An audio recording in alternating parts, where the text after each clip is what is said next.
বিশ্ব ইস্তেমার আখিরি মোনাজাতে আমরা তো অনেকেই অনেক জায়গায় মোনাজাত পড়ি, এইভাবে কান্নাকাটি করে আল্লাহর কাছে চাইলে আল্লাহ কখনো কোনোদিন ফিরিয়ে দেন না। আমরা পুরো ভিডিওটা দেখে যাব ইনশাল্লাহ। যদি লাইভা করো দয়া, যদি লাইভা করো, কেন দুনিয়ায় পাঠাইলা, কেন দুনিয়ার মায়া আমাদের ভিতরে ঢুকাইলা মাবুল গো। ওই দুনিয়ার মায়ায় পরে তুমি খোদারে বুঝা রয়েছি আল্লাহ, তুমি দয়া কইরা বাইরে কবুল কইরা আল্লাহ। ও মাবুদ গুনাহ করছি, বরবাদ হয়ে গেছি। গুনার দিকে তাকাইলে দুজক ছাড়া আর কিছু দেখা যায় না রে বাবা।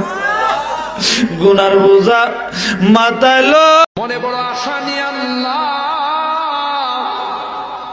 তোমার শাহী দরবারে ভিক্ষুকের মতো হাত বাড়াইলাম। তুমি যদি ক্ষমা না করো, কে আমাদেরকে ক্ষমা করবে, কে আমাদের মাফ করবে? ইয়া রাব্বাল আলামিন আল্লাহ, তুমি না কোরআনে বলেছো বান্দা যতই গুনাহ করবে আমার কাছে তাওবা করলে আমি তোমারে মাফ করে দেব। মনে বড় আশা নিয়ে আল্লাহ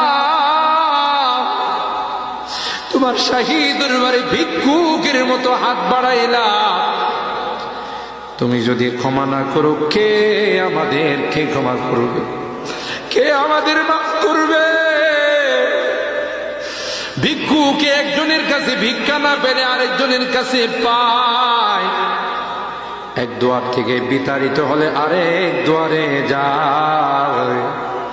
তোমার দরবার থেকে যদি মাহরুম হয়ে যায়, বিতাড়িত হয়ে যায়, কার কাছে যাব, কে আমাদেরকে ক্ষমা করবে? মালিক রে, কাঙ্গালের মতো হাত বাড়াইলাম, তাওবা করতেছি, আর জীবনে কোনোদিন নামাজ ছাড়ব না, আর জীবনে কোনো গুনাহ করব না।